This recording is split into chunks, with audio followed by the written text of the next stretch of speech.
Assalamualaikum warahmatullahi wabarakatuh. Bismillah walhamdulillah wassalatu wassalamu ala rasulillah wa ala alihi wa sahbihi wa mawala la hawla wa la quwata illa billah amma ba'd. Bapak Ibu para ikhwatal iman, para dhuyufullah, para dhuyufur rahman, para calon tamu-tamu Allah, para calon tamu-tamu baginda Rasulullah Muhammad sallallahu alaihi wasallam, baik jemaah umrah ataupun para calon jemaah haji yang insyaallah akan selalu dan selalu dicintai dan dimuliakan oleh Allah Subhanahu wa taala. Amin amin ya mujibas sailin. Bapak Ibu para ikhwatal iman, pada tayangan video kali ini insyaallah saya akan menjawab salah satu pertanyaan yang ada di kolom komentar. Ini mungkin dari para calon jemaah haji ya. Dari calon jemaah haji maksud saya seperti itu Bapak Ibu, karena pertanyaannya ini masih seputar ibadah haji. Nah, mohon diperhatikan pertanyaannya ya Bapak Ibu. Mudah-mudahan ini bermanfaat. Assalamualaikum warahmatullahi wabarakatuh. Waalaikumsalam warahmatullahi wabarakatuh. Pak Ustadz, para calon jemaah haji di tahun 2024 ini apa masih sama peraturannya seperti tahun-tahun dulu? Yaitu apakah harus vaksin meningitis? Nah, mohon penjelasannya. Sekian, terima kasih.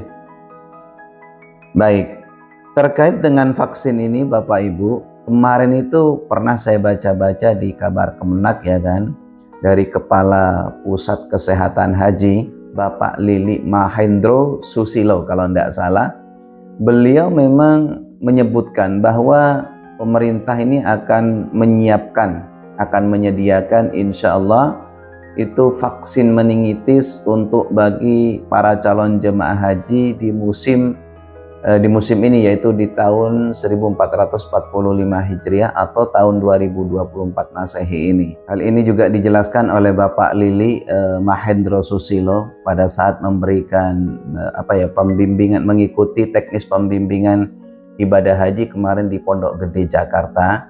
Itu memang akan menyiapkan dan akan menyediakan vaksin meningitis.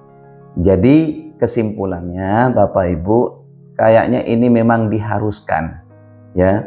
Jadi Bapak Ibu insya Allah nggak usah khawatir terkait dengan vaksin ini Bapak Ibu, karena nanti Bapak Ibu itu akan ada yang ngurusin gitu loh, bahasanya gitu ya, bahasa gampangnya. Bapak Ibu itu nggak usah repot-repot. Jadi para calon jemaah haji yang akan berangkat nanti nggak usah terlalu sibuk dengan mikirin vaksin ini ya, karena itu nanti ada yang ngatur. Paling tidak nanti kan ada kabar tuh dari ketua regunya, dari karomnya, bahkan dari ketua kloternya nanti Bapak Ibu. Lalu pertanyaannya, kapan vaksin ini akan dikeluarkan gitu kan, akan diproses? Kemarin itu saya baca, tapi ini kalau nggak salah loh ya, insya Allah itu nanti prosesnya setelah pervisaan. Artinya setelah proses visa haji itu nempel seperti itu biasanya langsung diproses untuk vaksin meningitisnya ya. Jadi nggak usah khawatir lah, intinya Bapak Ibu, apalagi yang bertanya di sini ya, banyak sekali pertanyaan-pertanyaan yang masuk ke saya terkait dengan vaksin ini Bapak Ibu, itu nggak usah khawatir. Hal ini memang dikatakan oleh Bapak Lili ini bahwa vaksin meningitis ini nanti akan menjadi salah satu terobosan. Artinya apa? Ini salah satu upaya mitigatif pemerintah Indonesia bagi para calon jemaah haji yang akan berangkat, supaya tubuh mereka, supaya fisik mereka itu kebal dari virus gitu kan, dari virus apapun yang menyerang mereka. Apalagi kita tahu setelah pasca corona ini masih ada aturan-aturan ketat gitu kan, terkait dengan masalah virus yang kemarin sempat beredar, yaitu virus corona. Jadi supaya kebal, karena sekalipun mungkin Indonesia itu sudah dikatakan di zona nyaman, tapi kan belum tentu di daerah di negara-negara yang lain. Katakanlah di negara-negara Afrika. Ya, negara-negara Afrika ini kan masih kategori kadang mudah terkena penyakit atau virus-virus yang seperti itu, sehingga ini salah satu upaya, yaitu tadi mitigatif pemerintah Indonesia untuk menyiapkan gitu kan, menyediakan bagi para calon jemaah haji yang akan berangkat pada tahun ini.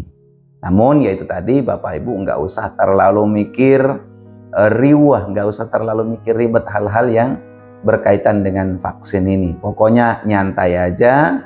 Dan perlu saya sampaikan, perlu saya tegaskan melalui video ini, Bapak Ibu itu duduk manis gitu kan, mesti nanti itu oleh pemerintah setempat, oleh Kementerian Agama nanti akan diumumkan kapan harus proses vaksin meningitisnya ini Bapak Ibu. Bahkan disebutkan oleh Bapak Lili Mahendro ini ya, bahwa vaksin meningitis ini ibarat kata itu seperti jas hujan.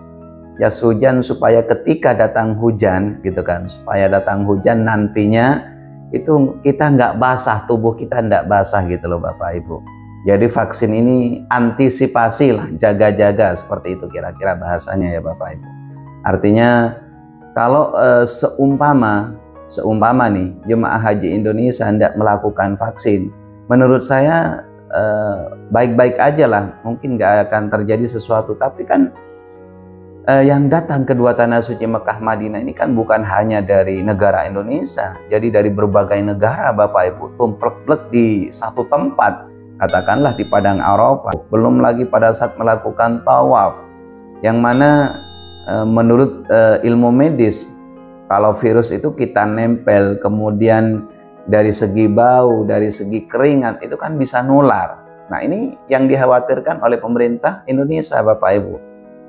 Sehingga ini hal menurut saya sesuatu yang bagus. Makanya saya sampaikan tadi ini merupakan salah satu terobosan, salah satu upaya. Walaupun ini sebetulnya sebelum corona pun, sebelum pandemi ini memang sudah berlaku vaksin meningitis ini ya, itu sebelum corona diberlakukan bagi para calon jemaah umrah ataupun para calon jemaah haji. Cuman bagi para calon jemaah umroh sekarang sudah tidak diberlakukan lagi karena kasus yang kemarin ya kan, gara-gara kartu kuning, gara-gara kartu vaksin meningitis ini jemaah umroh banyak yang gagal berangkat, ketinggalan pesawat dan lain sebagainya. Makanya ini kebijakan pemerintah, nggak usah lah kalau sekiranya nanti dibikin ribet gitu kan, nggak usah diberlakukan peraturan vaksin meningitis. Karena gara-gara vaksin meningitis ini aja Bapak Ibu, saya dengar kabar di calon jemaah umroh di Surabaya itu berapa ratus jemaah ya kan yang terlantar di bandara gara-gara kartu vaksin meningitis ini. Seperti itu. Makanya untuk jemaah umroh ini nggak diberlakukan, tapi masih diberlakukan bagi para calon jemaah haji. Saya rasa paham ya. Sekali lagi bagi yang bertanya di sini Bapak Ibu, ini masih diberlakukan. Kapan prosesnya? Nanti tenang aja, tunggu kabarnya Bapak Ibu. Mesti ini nanti dikabarin oleh pemerintah setempat, oleh Kementerian Agama. Ini mesti dikabarkan. Jadi intinya Bapak Ibu itu duduk manis. Ini insya Allah akan diproses pada saat pervisaan ya. Pervisaan artinya setelah visa itu diproses, insya Allah ini nanti nyusul. Oh iya Bapak Ibu, ini hampir lupa. Setelah kemarin itu saya baca-baca lagi di Kemenak ini Bapak Ibu, nanti itu ada di 2 provinsi. Kalau tidak salah Provinsi Jawa Timur dan Jawa Tengah yang nanti harus divaksin polio. Itu ada 2 kabupaten di setiap provinsi itu Bapak Ibu. Nggak dijelaskan di situ kabupaten mana. Tapi yang jelas 2 provinsi ini, Provinsi Jawa Timur dan Jawa Tengah ini masih ada kasus polio. Sehingga nanti insya Allah ini bagi para calon jemaah haji yang ada di Jawa Timur dan Jawa Tengah siap-siap aja. Ya kan? Artinya mendingan siap daripada nggak siap Bapak Ibu. Sebetulnya menurut penelitian dari Kementerian Kesehatan, ini kalau jemaahnya mungkin kategorinya aman, tapi dikhawatirkan bibit-bibitnya itu nanti yang akan nular seperti itu. Makanya ini nanti tolong siap-siap bagi para calon jemaah haji yang dari Provinsi Jawa Timur dan Jawa Tengah. Dan insya Allah nanti Kementerian Kesehatan itu akan mewajibkan juga vaksin influenza. Ini tidak hanya Jawa Timur dan Jawa Tengah Bapak Ibu. Mohon diperhatikan nih bagi para calon jemaah haji. Ini nanti bagi para calon jemaah haji di seluruh Indonesia itu nanti akan divaksin influenza. Apa sebab? Ini belajar ke pengalaman saya sendiri, Bapak Ibu. Itu hampir setiap tahun lah. Ya, katakanlah setiap tahun. Mau musim panas, mau musim dingin, itu jemaah haji penyakitnya memang batuk dan flu. Coba deh nanti perhatikan, misalnya di dalam Masjid Nabawi, di dalam Masjidil Haram, itu yang namanya batuk, Bapak Ibu. Saut-sautan, berisik banget. Gara-gara batuk gitu loh. Ini juga Kementerian Kesehatan Indonesia ini merasa khawatir hal-hal yang seperti itu. Makanya nanti ini punya kewajiban setiap para calon jemaah haji yang akan berangkat harus divaksin influenza. Ya, ini dari tahun ke tahun, Bapak Ibu. Mau musim panas, mau musim dingin, tetap itu banyak yang batuk, banyak yang flu. Satu mungkin alasannya karena perbedaan cuaca. Kalau di Indonesia kan meskipun cuacanya panas itu kan masih stabil ya, masih stabil, kemudian banyak pepohonan. Kalau di sana kan tahu sendiri Bapak Ibu ya, mungkin ada sih di Padang Arafah pohon, tapi kan bukan seperti di Indonesia gemah ripah loh cenawi, ibaratnya seperti itu ya.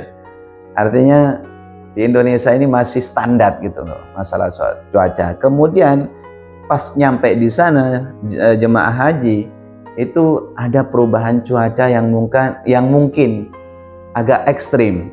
Kalau panas ya panas, kalau dingin ya dingin gitu kan. Makanya ini sering kali terjadi Bapak Ibu, itu nggak menutup kemungkinan. Sehingga nanti bagi para calon jemaah haji, saya ulangi, ini Kemenkes akan memberikan aturan harus setiap para calon jemaah haji itu divaksin influenza. Paham ya? Karena ini mungkin menjadi salah satu alternatif dari pemerintah Indonesia untuk menunjang kesehatan jemaah haji. Ya, jadi nggak usah khawatir, insya Allah aman. Ya, yang penting Bapak Ibu sering-sering memohon kepada Allah supaya Bapak Ibu mulai awal keberangkatan sampai masa kepulangan diberi kesehatan yang sempurna oleh Allah, ya kan. Kalau obat itu menurut saya kan syarat aja gitu kan Bapak Ibu, obat kemudian vaksin. Allah semua yang maha memberikan penyakit, yang maha memberikan kesehatan. Makanya kita jangan henti-hentinya, sering-sering kali kita memohon kepada Allah untuk selalu supaya kita diberikan kesehatan di dua tanah suci Mekah Madinah. Seperti itu, mulai awal berangkat sampai masa kepulangan. Karena kalau fisik kita sehat, badan kita sehat, seringkali saya sampaikan, insya Allah ibadahnya maksimal. Gitu loh Bapak Ibu, di Mekah, di Madinah, ya kan nggak pernah ketinggalan. Apalagi kalau di Madinah harus melakukan sholat 5 waktu selama 9 hari, jangan terputus-putus. Jadi usahakan pada saat di Madinah ini Bapak Ibu selama 9 hari jangan putus-putus sholat berjemaahnya.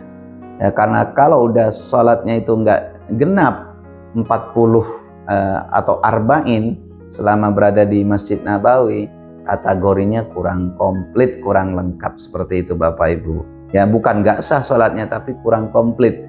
Ya, karena baginda Rasulullah SAW menyampaikan, man shalla fi masjidi arba'ina salatan la tafutuhu kutiba lahu bara'atun minan nar wa bara'atun minal azab wa bara'atun minan nifaq. Barang siapa yang kata Rasulullah sholat di masjidku ini 40 kali tanpa terputus-putus, maka dia akan dijauhkan oleh Allah dari api neraka. Masya Allah, kalau api neraka aja udah jauh, ya kan, apalagi api-api yang lain. Seperti itu, artinya kalau api neraka jauh, sudah barang tentu kenikmatan surga yang akan kita peroleh. Itu kita akan dijauhkan dari api neraka. Yang kedua dari segala siksa. Siksa kubur, ya kan, siksa dunia, lebih-lebih siksa akhiratnya Allah. Nah, kita akan insya Allah akan dijauhkan oleh Allah. Dan yang ketiga, barang siapa yang sholatnya 40 kali nggak terputus-putus di sana, itu akan dijauhkan oleh Allah dari sifat munafik. Seperti itu Bapak Ibu. Nah, mungkin ada yang bertanya nih Bapak Ibu, kenapa sih Ustadz kok ribet banget mau ke Mekah aja, mau ke Madinah gitu kan, mau melakukan ibadah, kok harus vaksin inilah, meningitis, kemudian influenza. Ini kan semata-mata demi kenyamanan Bapak Ibu ketika berada di sana, ya kan. Ketika melakukan ibadah itu supaya tenang, supaya sehat. Ini udah dikaji luar biasa oleh pemerintah supaya memberikan perlindungan bagi para calon jemaah haji. Katakanlah seperti COVID kemarin gitu kan. Jadi supaya badan kita, tubuh kita, fisik kita ini kebal, ya, kebal dari serangan-serangan virus Bapak Ibu. Ya, supaya memberikan perlindungan, gitu aja jawabannya. Makanya nggak usah banyak protes, misalnya nanti Bapak Ibu harus vaksin influenza, vaksin meningitis, vaksin polio. Itu semata-mata pemerintah akan memberikan perlindungan bagi para calon jemaah haji yang akan berangkat, supaya nggak nular. Kalau Bapak Ibu misalkan na'udzubillah, summa na'udzubillah, ya kan, Bapak Ibu berangkat nih dari Indonesia, nyampe di sana tertular virus misalnya, kan Bapak Ibu itu kan mesti pulang ke Indonesia, kasihan keluarga-keluarganya. Nah, jadi hal ini yang memang mohon maaf yang selalu dijaga oleh pemerintah Indonesia supaya nggak nular gitu kan. Dan insya Allah nanti di musim haji di tahun 1445 ini atau di tahun 2024 ini, pemerintah Indonesia itu akan menyiapkan tim medis, dokter lah ya, baik yang dokter biasa ataupun spesialis, itu sekitar 255 dokter, ya kan. Jadi insya Allah yang akan menjaga sekitar 241.000 ini nanti ya, insya Allah. Jadi Bapak Ibu nggak usah khawatir, misalkan ada keluhan apa sedikit, langsung lapor ke ketua regunya, ketua rombongannya, atau mungkin ke ketua kloternya seperti itu. Jadi insya Allah semua nanti ditangani Bapak Ibu, ditangani dengan baik. Nah, apalagi seperti yang saya sampaikan kemarin Bapak Ibu di konten saya sebelumnya, di tahun ini, di tahun 2024 yang akan berangkat ini, itu ada sekitar 45.000 jemaah haji lansia yang lanjut usia. Otomatis, nah kalau udah lansia, lanjut usia ini Bapak Ibu, kalau kelelahan kan mudah tertular virus gitu kan. Nah ini yang dikhawatirkan, makanya nggak usah banyak protes, nggak usah banyak tanya kenapa harus vaksin meningitis lah, vaksin influenza, dan seterusnya gitu kan, atau vaksin polio. Yang jelas pemerintah Indonesia, Kementerian Kesehatan Indonesia akan memberikan pelayanan semaksimal mungkin supaya masyarakat Indonesia yang akan berangkat ke dua tanah suci ini terjaga dari hal-hal yang tidak diinginkan. Cukup jelas ya Bapak Ibu. Jadi sekali lagi jawaban dari saya, insya Allah terkait dengan vaksin ini nanti insya Allah itu mesti ada kabar, dan kabarnya juga insya Allah setiap jemaah haji ini nanti harus vaksin meningitis. Jadi ini saja mungkin yang dapat saya sampaikan. Mudah-mudahan tayangan singkat ini cukup bermanfaat. Terima kasih atas segala perhatian. Mohon maaf atas segala kekurangannya. Wal afu minkum. Ihdinas siratal mustaqim. Assalamualaikum warahmatullahi wabarakatuh.